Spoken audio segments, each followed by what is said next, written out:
attributes of God and or what God looks like. And I think everything is important. So I was in the spirit, which also can translate into wind and a couple other things. Behold, a throne set in heaven. So now when we look at the word set in Greek, the meaning of it translates is it is embedded in. So it's not like, for an example, I set the chair down on the ground. It's more the throne and the foundation of God and where he sits spreads out and is set in through everything else. If we look at the temple, which some of the other stuff like to see, and the throne and who's out there are going to come into play as well. The Holy of Holies is set in the middle, and it's supposed to radiate out through everything, but yet not necessarily contain, but hold where God is in his presence. So, and he who sat there was a jasper and a sardis stone in appearance. So these two, I'm going to bring up my notes so I don't mess these two up, because these are important. There is garb of the high priest that they wrote up in Leviticus, and there was a breastplate, which also was part of the Urim and the Thummim, which is ways that the early Israelites were supposed to communicate with God.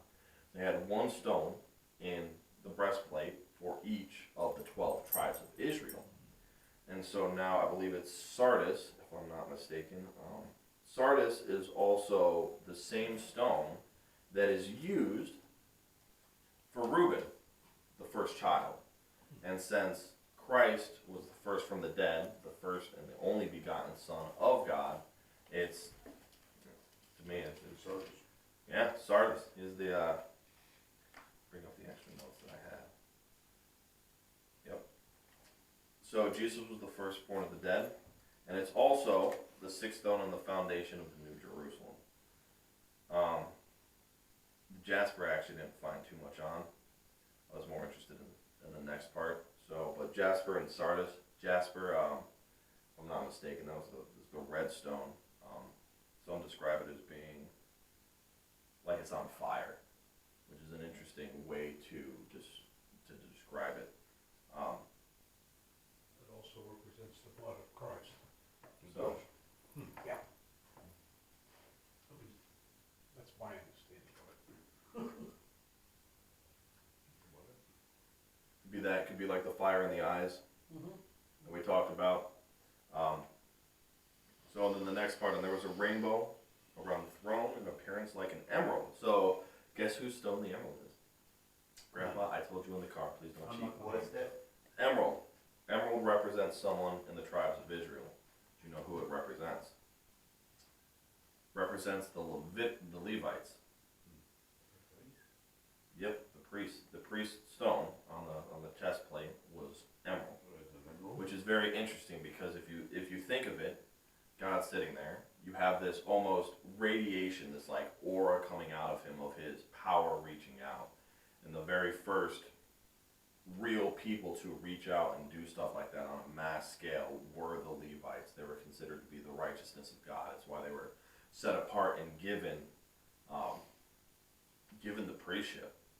There was and it all stems back to Exodus, Leviticus. It was Exodus with the bronze bull. Was it Exodus? I don't remember if it was Exodus or Leviticus. I'm sorry. So back in the canon of the Torah, the bronze bull, when Moses came down with the Ten Commandments. So I'm going to assume that this was at the end of Exodus, just knowing my time frame. Everybody turned except the Levites. And when God said, you need to purge the ones who worship, the Levites were at the front of the army killing everybody. Yep. So they were pretty much the righteousness or the hammer of God at that time, going through and purging and spreading out. Then they get the care of the temple, and they also get to go out at least into the nation and talk to them, to teach the word, to be almost, when I say the power of God moving through the nation, it's not without God. It's not like they have their own power, but they were the medium that was supposed to go out and be done. I also propose the emerald is a green color, and green has always been associated with life. center of the throne. He's the full source of all life. Doesn't matter.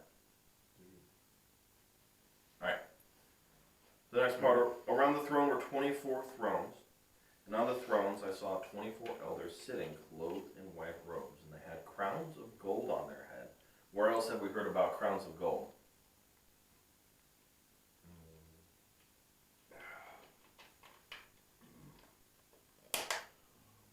I'm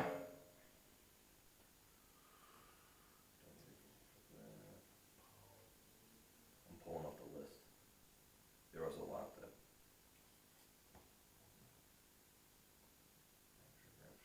So there's a few in the epistles, right? I was gonna say that, yeah. Mm-hmm. Seven raptures, Thessalonians. Don't tell me I missed it.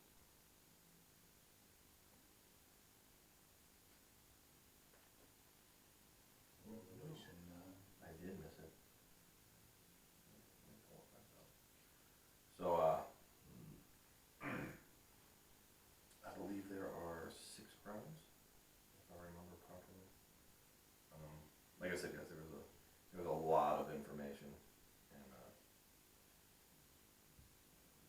Pontos, lunatics, 7 raptures, purpose, 7 kingdom parables.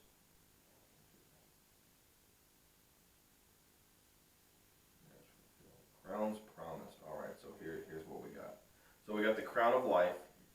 That is James 1:12 and Revelation 2:10. That's for those who suffered for his sake. With the crown of righteousness, 2 Timothy 4:8, for those who loved his appearing. The crown of glory, 1 Peter, for those who fed the flock. Crown of the incorruptible, for those who press on steadfastly, which is in 1 Corinthians 9:25. And then the crown of rejoicing, 1 Thessalonians 2:19, for those who win souls. So crown is used in a few places, but it's interesting because crowns are based on works, and we can get into a deep thing about why works are important. But works are works are how faith is completed in James 2, the end of that chapter, and it's how our faith grows. If you have faith and there's no produce, which are considered works, which you can break down into praying, reading, worship and praise, and then external works, which is what most people think of. But works is something that you do within the lines of a calling, so to say. So all of these elders have crowns, so there was some type of work that was done. And all these crowns at the end are going to be given back to Jesus, to where the glory truly lies. And it's not for salvation, it is purely for after salvation, progressing the kingdom, so to say. So when they talk about like your treasures will be stacked up in heaven, how do you stack up your treasures in heaven? If you're sitting at home doing nothing, you don't really stack up too much in heaven. It's kind of letting time pass by. But yes, as we said before, the leading theory, and that's the term I'm going to use for most of this stuff for tonight, is that it is the 12 heads of the tribes, the patrilineal houses. Which ones? No. Nobody really knows, because it flip-flops back and forth with who's counted in the tribes, because it's not like the Levites aren't counted, and so maybe they condense Ephraim and Manasseh back together under the house of Joseph, and it's Joseph that does it, and then Levi, and is actually just the direct, or some other combination. So another thought is that it's David's 24 courses mixed with the non-Levitical priesthood of Jethro, Melchizedek, and the Messianic tribe, as in Psalms and Hebrew. But no one really knows. This is all speculation. Yeah, everything's speculation. I can't give you guys if any. If it was that important, they would have named it, don't you reckon? Yeah, I don't think it matters. I think the heart of it is that it's just 12 people that, with crowns, have done great works. To some Deserving extent. of said crown. Correct. Which would the 12? That's why the 12 tribes. A lot of times, some people are like, we don't think it's the 12 tribes because not a lot of them necessarily did a whole lot in that way, where the disciples specifically pushed and then the possibility of others with like certain Other orders than of John, priests they and were stuff. martyred and to themselves, so I mean, this is that'd be heavy enough to be a Right. crown guy, I wouldn't think. So they're clothed in white robes, purity. We've seen that in a few different places, and they had crowns of gold on their heads, and from the throne proceeded lightning, thunderings, and voices, and then 7 lamps of fire were burning before the throne, which are the 7 spirits of God. Which so going back to the thunder and lightning. It's the first mention in Revelation of phenomena that intensify and spill over from heaven to earth as part of God's just judgment. So it's almost the starting point of it, because they're going to roll out within, like I said, 7 through I think it's like 19 or 20 before we get to New Jerusalem. All of the admonishments, all the judgments, and everything are going to eventually overflow from heaven and spill out. Just like with God and letting the Canaanites go for 400 years, it wasn't until their measure had been full. To me, I kind of see like God's up there waiting, patient, and it's almost like he's got like that anger meter that like slowly rises, and then it gets to a point to where it's just like, that's all I can take, and I can't take no more, and then Flood time. judge orders something, and then, Right and on. then Get you some fun. the judgment comes out, Right. and that's seen in a lot of places where he's like, I'm angry at you, but you got more time to change it. And he gets angrier because they don't, and then it's like, you've had plenty of time. Even with like, we could look at Nineveh, because I think that happened, especially after they changed, or they converted with Jonah and then came back.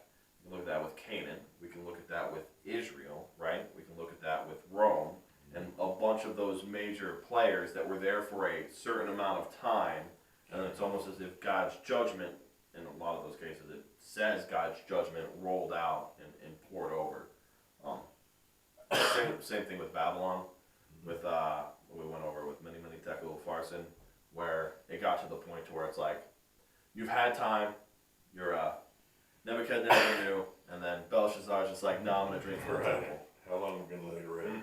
So the lightning and thunderings and voices proceeding out, building up. I think we've gone over the spirits of God pretty well in the other ones. So unless we, The lightning and thunder has always been considered a symbol of God. If you go back to Mount Sinai, when God delivered the 10 Commandments to Moses, there was lightning and thunder. Right on. Everybody heard it. So I think what it's saying here is, hey, I'm about to speak. You idiots better listen to me. Right on.